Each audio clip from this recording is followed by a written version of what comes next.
9ನೇ ತರಗತಿ ಕನ್ನಡ ಪದ್ಯಭಾಗ 3 ಚಕ್ರಗ್ರಹಣ ಪ್ರಶ್ನೋತ್ತರಗಳು. ಕೃತಿಕಾರರ ಪರಿಚಯ. ದೇವಿದಾಸ ಕಾಲ ಸುಮಾರು 1800 ಅಥವಾ 18ನೇ ಶತಮಾನ. ಕೃತಿಗಳು ದೇವಿ ಮಹಾತ್ಮೆ, ಗಿರಿಜಾ ಕಲ್ಯಾಣ, ಚಿತ್ರಸೇನ ಕಾಳಗ, ದ್ರೌಪದಿ ಕಲ್ಯಾಣ ಮತ್ತು ಅಭಿಮನ್ಯು ಕಾಳಗ. ಚಕ್ರಗ್ರಹಣ ಪದ್ಯಭಾಗವನ್ನು ದೇವಿದಾಸನ ಕೃಷ್ಣ ಸಂತಾನ ಭೀಷ್ಮ ಪರ್ವ ಯಕ್ಷಗಾನ ಪ್ರಸಂಗದ ಪಠ್ಯದಿಂದ ಆರಿಸಲಾಗಿದೆ. ಇದಕ್ಕೆ ಕುಮಾರವ್ಯಾಸ ಭಾರತವೇ ಪ್ರಮುಖ ಆಕಾರ. ಕೊಟ್ಟಿರುವ ಪ್ರಶ್ನೆಗಳಿಗೆ ಒಂದು ವಾಕ್ಯದಲ್ಲಿ ಉತ್ತರ ಬರೆಯಿರಿ. ಪ್ರಶ್ನೆ 1. ಪಾರ್ಥನು ಬಾಣದಿಂದ ಯಾರಿಗೆ ವಂದಿಸಿದನು? ಉತ್ತರ: ಪಾರ್ಥನು ಬಾಣದಿಂದ ಭೀಷ್ಮರಿಗೆ ವಂದಿಸಿದನು. ಪ್ರಶ್ನೆ 2. ಭೀಷ್ಮರು ಎದುರಾದಾಗ ಪಾರ್ಥನು ಏನೆಂದು ಹೇಳಿದನು? ಉತ್ತರ: ಭೀಷ್ಮರು ಎದುರಾದಾಗ ಪಾರ್ಥನು ತಂದೆ ಹೇಳಿದ ದಿವಸದಿಂದ ನಮ್ಮನ್ನು ರಕ್ಷಿಸಿ ಇಂದು ಕೌರವನಿಗೆ ಸಹಾಯ ಮಾಡಲು ಬಂದಿದ್ದೀರಾ ಎಂದು ಹೇಳಿದನು. ಪ್ರಶ್ನೆ 3. ಪರಶುರಾಮರಿಂದ ಶರವನ್ನು ಪಡೆದವರು ಯಾರು? ಉತ್ತರ: ಪರಶುರಾಮರಿಂದ ಶರವನ್ನು ಪಡೆದವರು ಭೀಷ್ಮರು.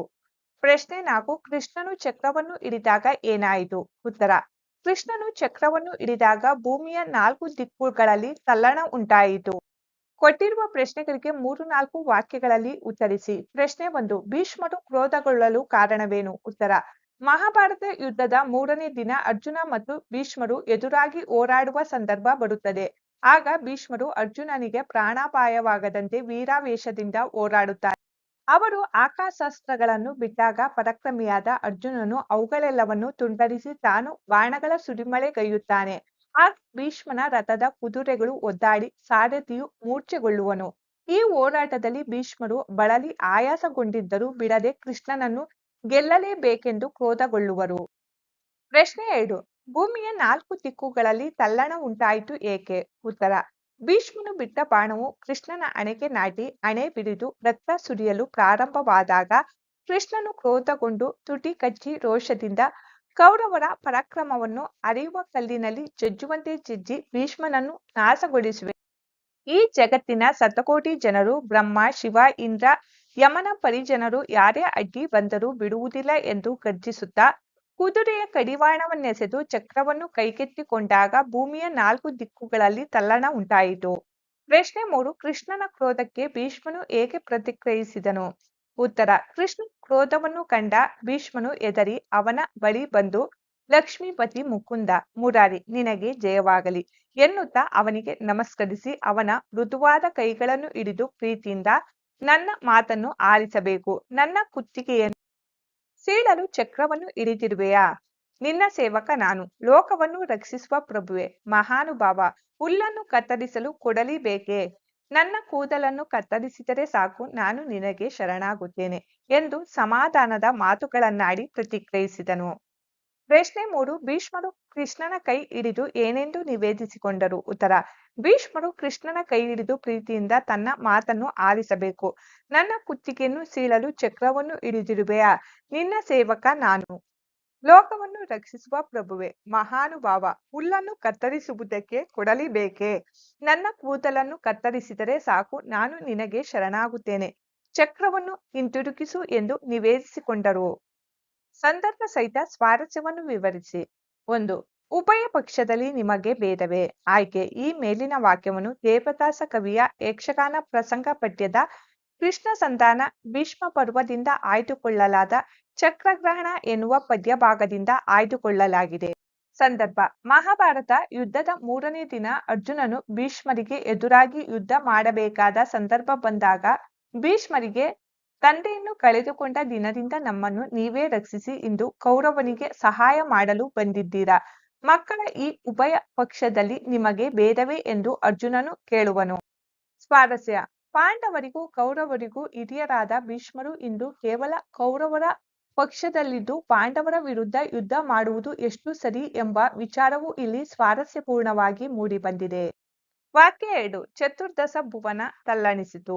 ಆಯ್ಕೆ. ಈ ಮೇಲಿನ ವಾಕ್ಯವನ್ನು ದೇವದಾಸ ಕವಿಯ ಯಕ್ಷಗಾನ ಪ್ರಸಂಗ ಪಠ್ಯದ ಕೃಷ್ಣ ಸಂತಾನ ಭೀಷ್ಮ ಪರ್ವದಿಂದ ಆಯ್ದುಕೊಳ್ಳಲಾದ ಚಕ್ರಗ್ರಹಣ ಎನ್ನುವ ಪದ್ಯಭಾಗದಿಂದ ಆಯ್ದುಕೊಳ್ಳಲಾಗಿದೆ. ಸಂದರ್ಭ: ಭೀಷ್ಮನು ಬಿಟ್ಟ ಬಾಣದಿಂದ ಶ್ರೀಕೃಷ್ಣನ ಹಣೆ ಸೀಳಿ ರಕ್ತ ಸುರಿಯಲು ಪ್ರಾರಂಭವಾದಾಗ ಕೃಷ್ಣನು ಕ್ರೋಧಗೊಂಡು ಭೀಷ್ಮನನ್ನು ನಾಶಗೊಳಿಸಲು ಚಕ್ರವನ್ನು ಕೈಗೆತ್ತಿಕೊಂಡ ಸಂದರ್ಭದಲ್ಲಿ ಚತುರ್ದಶ ಭುವನಂ ತಲ್ಲಣಿಸಿತು ಎಂದಿದ್ದಾರೆ ಕವಿ. ಸ್ವಾರಸ್ಯ ಕೃಷ್ಣನ ಕೋಪವನ್ನು ಕಂಡು ಭಯದಿಂದ ಇಡೀ ಲೋಕ ತಲ್ಲಣಿಸಿತು ಎಂಬುದೇ ಇದರ ಸ್ವಾರಸ್ಯ. ವಾಕ್ಯ 3 ಲೋಕವನ್ನು ರಕ್ಷಿಪ ದೇವ ಮಹಾನುಭಾವ.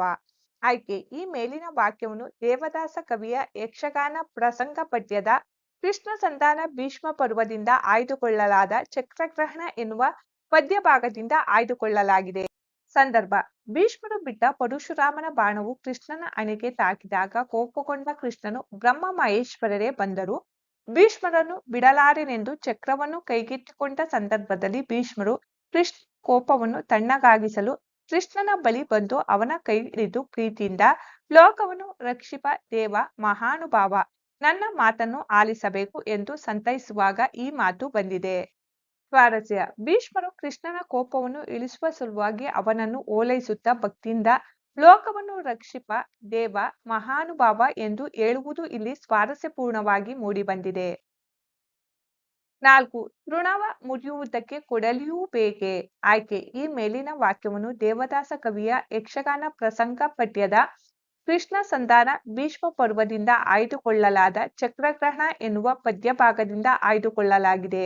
ಸಂದರ್ಭ ಶ್ರೀಕೃಷ್ಣನು ಕ್ರೋಧಗೊಂಡು ಭೀಷ್ಮರನ್ನು ಇಂದು ನಾಶ ಮಾಡಿಯೇ ತೀರುತ್ತೇನೆಂದು ಚಕ್ರ ಹಿಡಿದಾಗ ಭೀಷ್ಮರು ಅವನ ಕೋಪವನ್ನು ತಣ್ಣಗಾಗಿಸುತ್ತಾ ಲೋಕವನ್ನು ರಕ್ಷಿಸುವ ಮಹಾನುಭಾವನೆ ನಾನು ಕೌರವರ ಪಾಂಡವರ ಜಗಳವನ್ನು ವೀಕ್ಷಿಸಲಾರೆ ಎಂದಿದ್ದರೂ ಈ ಕಾಯ ನಾಶವಾಗುವಂಥದ್ದು ಹಿಂದೆ ಹೋಗಲಿ ಚಕ್ರವನ್ನು ಪ್ರಯೋಗಿಸು ಆದರೆ ನನಗೆ ನಗೆಯು ಬರುತ್ತಿದೆ ನಿನ್ನ ಕಂಡು ತೃಣವ ಮುರಿಯಲು ಕೊಡಲಿ ಬೇಕೆ ಎಂದು ಹೇಳುವ ಸಂದರ್ಭದಲ್ಲಿ ಈ ಮಾತು ಬಂದಿದೆ.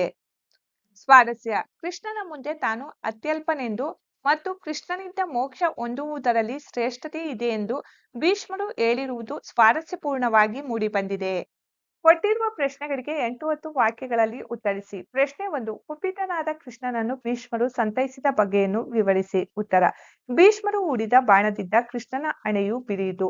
ಇದರಿಂದ ಕೋಪಗೊಂಡ ಕೃಷ್ಣನು ತನ್ನ ತುಟಿಯನ್ನು ಕಚ್ಚಿ ಹಿಡಿದು ಬಹಳ ರೋಷದಿಂದ ಕುರುಬಲವನ್ನು ಅರೆಯುವ ಕಲ್ಲಿನಲ್ಲಿಟ್ಟು ಜಜ್ಜುವೆನು ಭೀಷ್ಮನನ್ನು ನಾಶ ಮಾಡುವೆನು ಎಂದು ಗರ್ಜಿಸುತ್ತಾ ರಥದಿಂದ ಧುಮುಕುವನು. ಕೃಷ್ಣನ ಕ್ರೋಧವನ್ನು ನೋಡಿ ಭೀಷ್ಮನು ಬೆದರಿ ತನ್ನ ರಥದಿಂದಿಳಿದು ದುರಿತವನ ದಾವಾಗ್ನಿ ಲಕ್ಷ್ಮೀವರ ಮುಕುಂದ ಮುರಾರಿ ನಿನಗೆ ಜಯವಾಗಲಿ ಎಂದು ನಮಸ್ಕರಿಸಿದರು.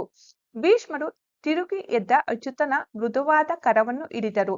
ಶ್ರೀ ಮನೋಹರ ಸ್ವಾಮಿ ನಿನಗೆ ಜಯವಾಗಲಿ ಪ್ರೇಮದಿಂದ ನನ್ನ ಮಾತನ್ನು ಆಲಿಸಿ ನನ್ನ ಕುತ್ತಿಗೆಯನ್ನು ಕತ್ತರಿಸಲು ನೀನು ಕೈಯಲ್ಲಿ ಚಕ್ರವನ್ನು ಹಿಡಿದಿರುವೆಯಾ ಒಳ್ಳೆಯದಾಯಿತು ನಿನ್ನೆಯ ಸೇವಕತ್ವವನ್ನು ಕರುಣಿಸು ನಾನು ಕೌರವರ ಪಾಂಡವರ ಜಗಳವನ್ನು ನೋಡಲಾರೆ ಈ ದೇಹ ಎಂದಾದರೂ ಅಳಿಯುವುದೇ ಆಗಿದೆ ಅದು ಇಂದು ನಿನ್ನಿಂದಲೇ ನಾಶವಾಗಲಿ ನೀನು ಚಕ್ರವನ್ನು ಉಪಯೋಗಿಸು ಆದರೆ ನನಗೆ ನಗು ಬರುತ್ತಿದೆ ತೃಣವ ಮುರಿಯುವುದಕ್ಕೆ ಕೊಡಲಿಯೂ ಬೇಕೇ ನಿನ್ನ ಚಕ್ರವು ನನ್ನ ಕೂದಲನ್ನು ಕತ್ತರಿಸಿದರೆ ಸಾಕು ನಾನು ನಿನಗೆ ಶರಣಾಗುತ್ತೇನೆ ಎಂದು ಸಂತೈಸುವರು.